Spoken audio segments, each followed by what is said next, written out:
직장 생활에 있어서도 누구보다 성실해야 합니다. 땡땡이 치거나 성실하지 못하면 어떻게 되죠? 어떻게 하실 거예요? 잘라요? 이 험든 시절에 잘 가르쳐야 되지 않습니까? 저는 아이들 가운데 주의 성실과 인내를 많이 이야기합니다. 하나님께서는 우리를 사랑하심에 성실하신 분이시기에 우리의 삶도 성실해야 함을 믿으시길 바랍니다. 주님께서는 우리가 비록 잘못하고 우리가 죄의 길에 선다 할지라도 돌아오기를 참고 인내하시는 분이기에 주의 인내를 닮아가며 우리가 살았으면 좋겠습니다. 오늘 잘라야 되는지 못 잘라야 되는지 그 한 사람을 소개하고자 합니다. 오늘 불의한 청지기에 대한 비유입니다. 16장 전체를 보면 우리가 지난주에 말씀드렸던 것처럼 부자와 나사로에 대한 비유를 통해서 우리가 영생의 가치를 소중히 여겨야 된다라고 말씀을 드렸습니다. 이어서 말씀을 드리고 있는데 오늘 불의한 청지기에 대한 비유입니다. 이 비유는 이런 거죠. 영생을 믿고 영생을 위해서 산다고 하는 사람들이 그 영생의 관점으로 살고 있지 않기 때문에 차라리 영생이 없어 라고 생각하는 그 사람들보다도 지혜롭지 못해 라고 예수님께서 책망하고 있는 비유의 말씀입니다. 오늘 비유를 시작하면서 주님은 그 청지기가 그 종이 얼마나 불의한 사람인지에 대해서 강조하고 있습니다. 그는 참 못된 사람이었어요. 성실하게 일하지도 않고 주인에게 그렇게 하다가 발각이 되어졌습니다. 그는 얼마 지나지 않아서 자기가 해고될 것을 알고 있었습니다. 그래서 고민합니다. 내가 이제 곧 해고될 텐데 빌어먹자니 부끄럽고 땅을 파자니 내가 너무 힘이 없구나. 어떻게 하면 좋지? 그렇게 고민합니다. 고민 끝에 내린 결론이 주인에게 빚진 사람들을 만나는 것이었습니다. 기름 100마를 빚진 사람은 80으로 빚진 것으로 서류를 위조해 주었습니다. 그리고 밀 100석 빚진 사람에게는 50으로 서류를 위조해 줬습니다. 정말 못된 사람이죠. 여러분, 이렇게 서류를 위조하는 것을 뭐라고 합니까? 공문서 위조. 징역 가요 안 가요? 징역 가죠? 네. 여러분 횡령 아시죠? 그렇죠? 횡령은 내 돈이 아닌데 회사 돈을 내 마음대로 쓰면 횡령이 될까요? 안 될까요? 돼요. 교회에서도 목사에게 목회활동비가 있습니다. 목회활동비를 내 마음대로 쓰는 거예요? 아니에요. 있는지도 모르죠? 여러분 목회활동비가 있는데 내 마음대로 쓰면 걸립니다. 어떻게 걸리냐면 여러분 제가 이 돈을 내 마음대로 썼다고 여러분 횡령죄로 고소할 거예요? 안 할 거예요?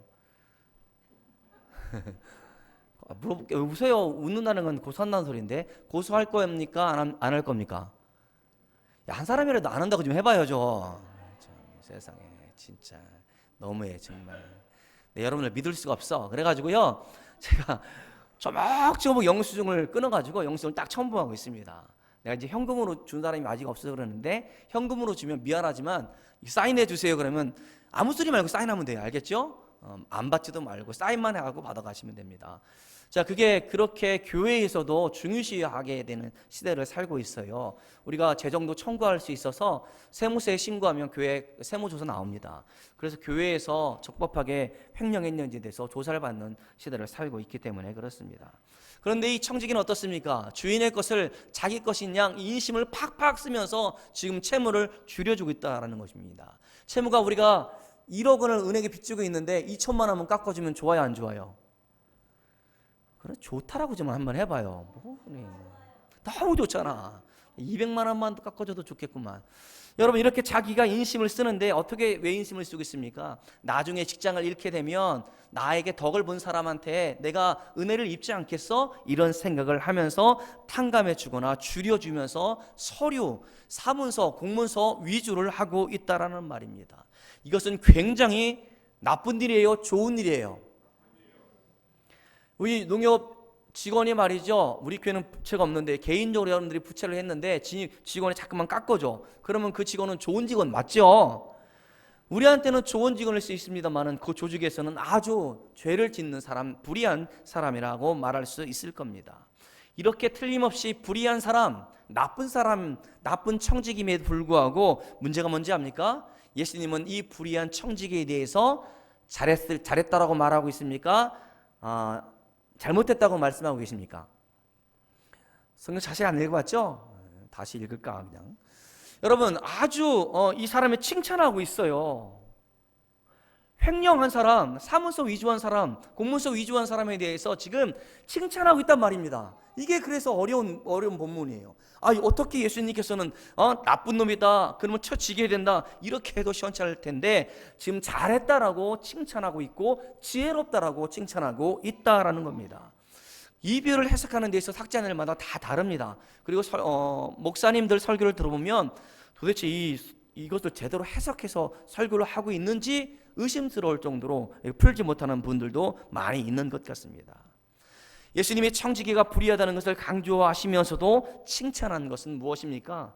의롭다 하는 자들이 이렇게 불의한 자들만큼도 못하다라는 사실을 강조하고 있는 문학 기법 중에 하나가 이렇게 설명해 주고 있는 겁니다. 그가 정말 잘하고 칭찬을 받을 만한 일이 있어서 그런 것이 아니라 그렇게 해야 될 사람은 그렇지 않고 있는데 그렇지 않은 사람이 이렇게 자기의 미래를 준비하고 있는 그 모습을 칭찬하시면서 반대로 우리들 가운데 하시고자 하는 말씀이 있다는 겁니다.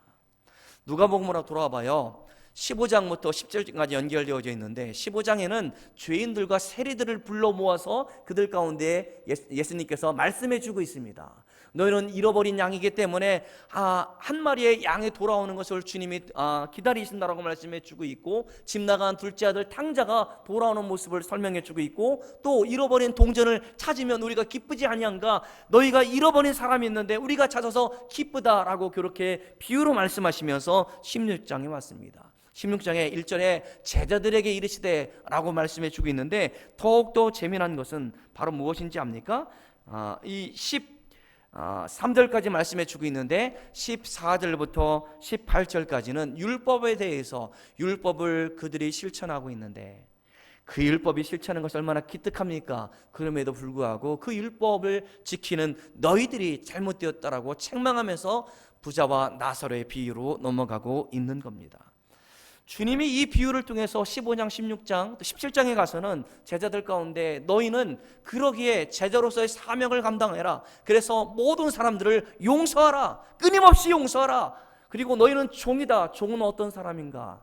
종은 주인이 시키는 대로 하는 일이다, 주인을 기쁘시게 하는 게 종이다 라고 17장을 이야기하면서 너희는 종처럼 나의 제자가 되라라고 그렇게 제자도에 대해서 길게 설명해 주고 있는 본문들입니다. 오늘 이 비유를 통해서 하고 싶었던 주님의 말씀은 무엇입니까? 이 시대에는 오히려 어둠의 자식들이 빛의 아들들보다 지혜롭다라고 말씀해 주고 있는 겁니다. 세속적인 사람들, 속세 같은 말입니다만은 이 세상 속에 있는 사람들은 그 가치관을 따르고 있습니다. 우리는 하나님이 우리의 인생의 주인이라 말하는 하나님의 사람들입니다. 세상은 뭐가 주인입니까? 뭐니 해도 돈이 그들에게 주인이에요. 돈이 있으면 행복하고 돈이 많으면 좋은 겁니다. 돈이 있으면 모든 것을 할 수 있다라고 생각하는 사람들, 세상 사람들, 세속에 있는 사람들입니다. 성경은 악한 사람들이라고 표현해 주고 있는데, 그런데 이 악한 사람들도 이 세상에 있는 동안에는 미래를 준비할 줄도 알고 나중에 어떻게 될까를 걱정해서 친구를 사귀어 둔다라고 비유로 말씀해 주고 있습니다. 그런데 영원한 하나님의 나라를 소망하는 우리들, 예수 믿는 사람들, 하나님의 나라를 기다리는 사람들은 어찌하여 미래를 준비하지 않고 하나님의 나라의 관점에서 살지 않고 내 마음대로, 너희 마음대로 살고 있는가? 라고 주님께서 지금 책망하고 있는 겁니다. 미래를 준비하지 않았다는 말이 무엇입니까? 우리가 이 땅 가운데 내가 예수 믿어서 잘 먹고 잘 사는 것이 목표가 아니라, 이 땅 가운데 사는 것이 중요한 것이 아니라 주님의 영광을 위해서 힘있게 살다가 주님의 나라에 이를 것을 믿으며 기대하며 기도하며 그렇게 살라라고 말씀해 주고 있는 겁니다. 그래서 빛의 아들들이 오히려 어둠의 아들들보다 더 지혜롭지 못하다라고 책망하고 계십니다. 여러분, 이게 명백한 모순이잖아요. 아무리 우리가 그렇게 못 산다 할지라도 저 악한 사람들보다 미련합니까? 아니요. 하나님께서 이 세상을 만드셨고 예수님을 통해서 우리를 구원해 주셨고 성령께서 우리를 통하여 지금도 보증하고 인쳐 주심을 믿는 우리가 하나님 보시기에 지혜로운 사람 아닙니까? 그런데 명백한 모순처럼 이 비유를 통해서 우리들 가운데 하시고 싶었던 말씀이 무엇입니까? 너희는 종이기에 주인을 기쁘시게 하는 삶을 살아야 된다. 주님의 제자로서의 삶을 우리들 가운데 요청하고 있는 겁니다. 그래서 주님은 이 비유로 말씀하신 후에 불의한 재물을 친구로 삼으라라고 말씀하시면서 하나님과 재물을 겸하여 섬길 수 없다라고 무시무시한 말씀을 지금 하고 있는 겁니다. 그런데 문제는 무엇이었습니까? 이 말씀을 다 들었던 바리새인들의 태도입니다. 우리 14절을 같이 읽어볼까요? 그럼 성경을 보세요. 14절 시작. 바리새인들은 돈을 좋아하는 자들이라 이 모든 것을 듣고 비웃거늘. 뭘 좋아한다고요? 좋아한다는 것은 사랑한다는 것이죠. 그럼 이 말은 무슨 말이에요? 돈이 많으면 행복하고 돈이 적으면 불행하다 생각하는 사람들이란 말입니다. 그들은 돈을 사랑했기 때문에 예수님의 말씀을 비웃었어요. 웃기고 계시네 이렇게 말하고 있단 말입니다. 현실은 그렇지 않다라는 겁니다. 이 세상을 살아갈 때는 머니가 최고입니다. 돈이 있어야 삽니다. 우리 경로연금, 노령연금 25만 원 나오는데 그것 가지고 부족하니까 우리가 다른 수입도 있어야 되지 않습니까? 돈이 있어야 산다라고 세상은 그렇게 말하고 있는 겁니다. 바리새인들이 지금 재물이 있어야 우리가 행복하고 재물과 하나님을 겸하여 살고 있다라고 예수님이 그렇게 책망하고 있는 겁니다. 그들은 돈을 사랑했기 때문에 예수님의 말씀을 귀담아 듣지 않았습니다. 마음 가운데 새기지 않았습니다. 예수님께서 영원한 생명에 대한 가치에 대해서 말씀하고 있는데 영생도 중요하지만 지금 당장 돈이 없으면 안 됩니다 라고 그들은 그렇게 이야기하고 있는 겁니다. 세상에 사는 동안 돈이 많아서 손해볼 사람 어디 있습니까? 많으면 많을수록 좋은 게 돈이지 않습니까? 돈이 없는 것보다 있는 것이 안전하고 행복하다고 세상은 그렇게 말씀해 주고 있지 않습니까? 그래서 이 다음에 부자와 나사로의 비유를 통해서 지난 시간에 말씀해 주었던 것처럼 영생의 가치를 가지고 살라라고 주님께서 비유로 말씀해 주고 있는 겁니다. 그런데 청지기 비유, 불의한 청지기 비유, 부자와 나사로의 비유의 중간에 있습니다. 14절에서 18절에는 재물에 관한 두 비유 사이에 느닷없이 이혼, 간음에 대한 비유를 말씀해 주고 있어요. 우리 다 같이 18절을 같이 읽어보도록 하겠습니다. 18절 시작.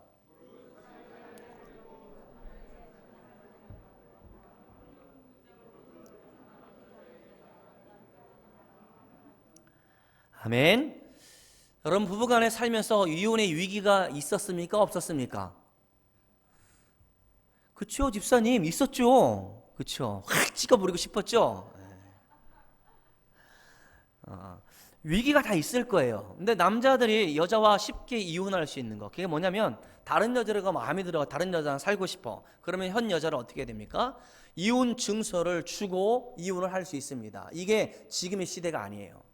예수님 시대도 아니었습니다. 예수님 전 모세 율법에 나와 있는 겁니다. 그러니까 예수님께서 음행한 연고 없이 아내를 버리지 말라고 말씀해 주고 있는데 지금 예수님 시대에 바리새인들에게 하시는 말씀이에요. 너희가 지금 간음의 죄를 짓고 있다. 너희가 지금 이혼 증서를 주면서 마음껏 이혼하고 있는 그 근본 원인이 어디 있는가? 너희가 간음하기 때문에 그렇다라고 비판하고 있는 겁니다. 간음하지 말라는 계명을 어기지 않기 위해서 음란을 즐길 수 있는 방법은 이혼 증서를 주는 겁니다. 마음껏 이혼할 수 있다라는 말입니다. 이 두 비유 사이에 이 간음에 대한 이혼에 대한 이야기를 말씀해 주고 있는데 바리새인들이 교묘히 이혼이라는 명분으로 간음을 지금 합리화하고 있는 것을 지금 지적하고 있는 겁니다. 이스라엘 백성들은 종교적으로 혼합되어져 있었습니다. 이게 무슨 말이냐면 하나님도 섬기고 다른 신도 섬기는 것이 그들에게 있어서 가장 중요했습니다. 가나안 땅을 정복할 때에 그곳에 있는 민족들을 다 싸그리 죽이라고 말씀해 주었습니다. 그런데 몇몇을 남겨두었어요. 그것이 올무가 되어져 가지고 이스라엘 백성들이 그들이 섬기는 신을 따르게 되어졌습니다. 그 신이 뭔지 압니까? 바알신 아스토라 신이었습니다. 여러분 물어보겠습니다. 이스라엘 백성들은 하나님을 떠난 적이 있었습니까? 없었습니까? 있었어요? 언제요? 언제 그랬어요? 여러분, 제가 얘기할 맞는지 보십시오. 출애굽한 후에 모세가 시내산에 올라가서 돌판을 가지고 내려왔을 때 산 밑에 있던 사람들은 어땠습니까? 모세의 형 아론을 통해서 너희가 하나님을 보이라 라고 말하니 그럼 금을 가져와라 해서 금으로 뭘 만들었습니까? 송아지를 만들었죠. 그건 어디서 보았던 거예요? 애굽에서 보았던 거예요. 애굽 사람들이 섬겼던 신의 모습이 금 신상이었어요. 물론 태양신도 있었습니다만은 그런 금 신상을 통해서 그들은 뭐라고 말했는 줄 압니까? 우리가 애굽의 신을 섬기자 말한 게 아니었습니다. 이게 하나님이다. 그러니 우리가 그 앞에 절하자라고 말했다는 것이죠. 이스라엘 백성들은 한 번도 하나님을 떠난 적이 없습니다. 근데 문제가 뭡니까? 하나님도 섬기고 다른 신도 섬겼기 때문에 그들이 패망의 길로 걸어갈 수밖에 없었다는 겁니다. 하나님이 언제 다른 신을 섬기라 했습니까? 여호와 하나님만 섬기라고 했는데 다른 신을 섬기다 보니 그들이 적국의 침략을 받아서 나라가 산산조각 나게 되어지고 많은 사람들이 포로로 끌려갔지 않습니까? 그들은 하나님도 섬기고 다른 신도 섬겼습니다. 그들에게는 여호와 하나님을 섬겼습니다. 조상의 하나님, 언약의 하나님을 섬겼습니다. 그런데 그들이 가나안에 들어가 보니 그곳 사람들이 잘 산단 말입니다. 왜 잘 살까? 가만히 보니 그들이 섬기는 신이 특이해요. 그들의 신이 어떤 신이냐면 농경신이에요. 그럼 비를 주관하는 신을 섬기고 있다는 것이죠. 비가 얼마나 중요합니까? 비를 내리지 않으면 온 토지가 흙과 같이 메마른 것이 그들의 모습이지 않습니까? 그런데 그들이 잘 살게 되어지는 것은 저 바알신 아수다라 신을 섬기기 때문에 그렇구나라고 그들은 보았습니다. 그래서 이 신들은 그 안에는 신전 안에는 돕는 신녀들이 있었는데 이 신녀는 우리 신성한 직분이 아니었습니다. 우리나라 말로 하면 창녀였습니다. 그러니 일반 남자들이 가서 그 창녀들과 교접을 하게 되어지면 그 신, 바알신, 아수라 신이 지금 흥분해가지고 내리는 분비물이 비라고 생각했기 때문에 그것을 신앙으로 생각하고 있었던 것이죠. 여러분, 우리의 상식으로 그렇게 이해갑니까? 저는 고목나무에 비나이다 비나하는 것도 이해가지 않는데 우리가 그렇게 창녀와 그렇게 하면은 가뭄 때 말이죠, 비가 나온다는 게 우리의 상식으로 이해할 수 있는 것이에요? 어리석은 거지 않습니까? 그럼에도 불구하고 하나님을 섬겼던 이스라엘 백성들은 좀 가나안 신들을 섬겨 하나님과 바알 신을 겸하여 섬기고 있었다라는 겁니다. 농사가 잘 되고 형통한 삶을 살기 위해서는 바알 신을 섬기고 민족을 지키고 외세의 침략을 막기 위해서는 하나님을 섬겼다라는 것입니다. 그것을 성경에는 뭐라고 말씀해 주고 있냐면 간음했다. 영적으로 너희가 간음했다. 호세아 선지자는 돌아오라라고 그렇게 설명해 주고 있는 겁니다. 어쩌면 우리 현대교회의 문제가 여기 있지 않습니까? 영원한 생명에 대한 가치 때문에 우리가 온전히 주님의 제자로 살겠다라고 생각을 하지만 제자임을 인정하면서도 적당하게 제자가 되길 원하고 적당하게 헌신하기를 원하고 적당하게 물질 드리고 원하고 생색내듯 우리가 그렇게 신앙생활하고 있는 그 모습이 어쩌면 이스라엘 백성들이 이혼을 합법하기 위해서 내가 간음을 합법하기 위해서 그러한 태도에 가름하는 것과 다르지 않다라고 봅니다. 어떻게 하면 영생을 얻을 수 있을까라고 묻고 구원을 얻는 방법은 예수 그리스도를 통해서 구원을 얻는다라고 내가 믿지만 그런데 그 영생의 가치를 모르는 사람들처럼 이 세상에 있는 것들을 연연해 하며 살아가고 있습니다. 그리고 많은 것을 얻고자 하고 내가 높은 지위에 올라가고자 하는 것이 우리들의 마음이지 않습니까? 이런 모습을 주님께서 보신다라면 뭐라고 하시겠습니까? 아마도 이스라엘 백성들을 향하여 영적인 간음의 죄를 지적하고 있던 것처럼 하나님도 섬기고 세상의 가치관도 쫓으려고 하는 우리들 가운데 책망하지 않겠나 싶습니다. 사랑하는 성도 여러분, 우리가 정말 아무것도 없습니다. 가진 것이 없어서 너무나 가난하고 척박하게 살아가는 것처럼 보일지라도 왜 우리의 인생이 복이 있는 인생입니까? 행복한 인생입니까? 가치 있고 소중하게 만들 수 있는 영생의 가치를 우리가 믿고 있기 때문에 그렇습니다. 우리의 삶은 여기서 끝나는 것이 아니라 주님께서 이 땅에 다시 오실 재림의 때에 우리의 몸이 신령한 몸, 영원한 몸으로 변화되어져서 주님과 함께 영원한 생명을 얻어서 영원한 나라에서 살 소망을 가지고 있는 저와 여러분들이지 않습니까? 그러게 우리는 불쌍한 사람 한 사람도 없습니다. 누구에게나 다 소중하고 누구나 다 행복한 사람이란 말입니다. 그런데 여러분, 정말 모든 것을 다 가져서 이 세상 가운데 누릴 수 있는 모든 것을 다 누린다 할지라도 그 인생이 왜 불행한 인생입니까? 그는 영원한 생명이 있음을 알지 못하여 이 세상이 전부라 믿는 사람이기 때문에 그렇습니다. 여러분, 우리가 이 세상을 살아가면서 소망하고 있는 것이 무엇입니까? 내가 예수님을 믿으면 우리 자녀들이 잘되고 형통한 삶을 살게 될 것이고, 내가 기도하는 것마다 응답해 주어서 그렇게 살아가는 것이 내 신앙이지 않겠나? 아무 걱정 없이, 아무 근심 없이 살아가는 그것이 우리의 신앙생활의 목표이자 진정한 여러분의 소망입니까? 이렇게 말하는 것이 죄송스럽기도 해요. 교회 성도들 보면 어려운 분들도 많고 병 때문에 고통 가운데 있는 사람들도 많이 있어서 위에서 기도할 때마다 마음도 아프고 여러분의 모습을 볼 때마다 어떻게 도울까, 도울 수 있는 길이 없을까, 그렇게 근심하는 것이 저희의 모습이기도 합니다. 그래서 여러분, 하나님을 믿기 때문에 잘 되고 있습니다. 잘 될 겁니다. 나을 겁니다. 자녀들도 취직할 겁니다. 자녀들도 결혼할 겁니다. 여러분 걱정하지 마세요. 잘 될 겁니다. 이렇게만 말해주고 싶습니다. 여러분의 우리의 모든 삶이 다 형통하다라고만 그렇게 말해주고 싶어요. 그런데 우리 현실이 안 그렇잖아요. 여러분, 우리가 신앙생활 해오면서 그렇게 쉽게 신앙생활을 하는 사람이 어디 있습니까?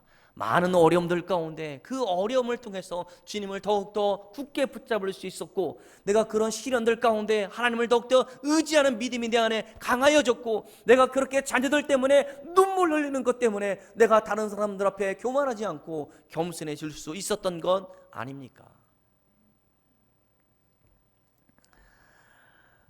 우리는 세상의 사람들이 바라보는 그것을 바라보는 것이 아니라 하나님께서 우리에게 요구하시는 것이 무엇인지, 그것을 우리는 사명이라고 부를 터인데, 그 사명이 무엇인지 알아서 그 사명을 위해서 살아가는 사람들이란 말입니다. 가난한 사람도 사명을 위해서, 부한 사람도 사명을 위해서, 건강한 사람도 사명을 위해서, 건강치 못한 병중에 있는 사람도 사명을 위해서 살아가는 사람들이에요. 사명이 무엇입니까? 하나님께서 기뻐하시는 것이 무엇인지 알아서 교회가, 성도가 위에서 그것을 하는 것이 사명이지 않습니까? 사랑하는 성도 여러분, 우리의 소망은 거기에 있는 것이 아니라 우리의 소망은 예수 그리스도 안에 있음을 믿으시기를 주님의 이름으로 축원합니다. 내 삶이 비록 보잘것없고 하루하루 살아가는 것이 너무나 벅차고 어려울지라도 다른 사람들이 조롱할 만큼, 야, 네가 예수 믿어서 나아진 게 뭐가 있어? 차라리 그 시간에 일해 라고 우리를 조롱한다 할지라도, 내가 예배드리는 시간을 소중히 여길 수 있는 것은 내가 하나님을 예배하는 그 시간이 가장 아름다운 시간, 행복한 시간이라고 말할 수 있었던 것은 우리가 영원한 생명이 있음을 믿는 사람들이기 때문에 그렇습니다.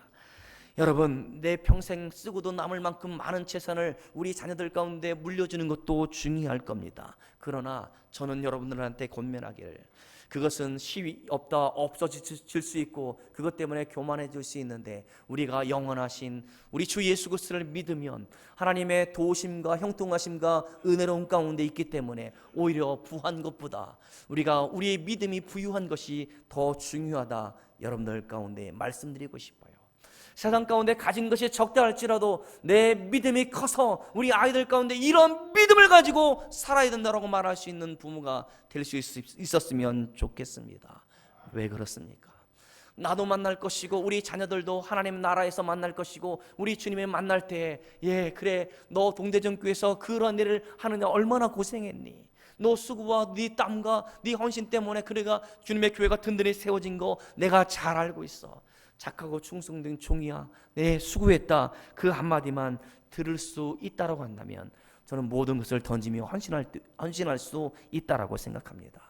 그러게 여러분, 우리가 주님의 제자로서 부른 것에 대해서 확신하시길 바랍니다. 그저 교회에 나오는 것 때문에, 내가 이웃을 만나든 새로운 사람을 만나는 것 때문에 즐거워하는 것이 아니라 주님의 교회에서 하나님을 만나고 예수 그리스도의 은혜를 깨닫고 내게 나같이 별 볼 일 없는 사람들 가운데도 맡겨진 사명이 있다는 것을 인식하며 살아가는 것이 얼마나 중요합니까?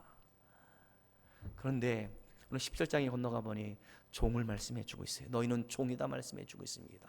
종은 자기의 유익을 구치 않는 사람이에요. 종은 힘들고 어려울지라도 주인이 기뻐하시는 일만 하는 사람이 종이란 말입니다. 여러분, 주님께서는 우리가 그렇게 말씀하시지만 우리가 살아가는 날 동안 축사하게 그렇게 일하다가 고생하다가 주님의 나라에 가는 것이 아니라, 그렇게 힘들고 어렵고 고통 가운데 있을지라도 그곳에 누가, 우리 주님이 함께 하신다라고 말씀해 주고 있습니다. 그리고 하나님께서 맡겨진 일들, 복음은 전하는 그 일들 가운데 두세 사람이 모여있는 그곳 가운데 우리 주님이 영원토록 함께 하신다 말씀해 주고 있다라는 말입니다. 이것을 믿으시면서 나는 제자다, 나는 그리스도의 제자다라는 확신을 가지고 오늘도 그리스도의 제자답게 힘있게 능력있게 살아갈 수 있는 저와 여러분들 되어지기를 주님의 이름으로 축원합니다. 하나님 아버지, 감사합니다. 우리를 사랑하사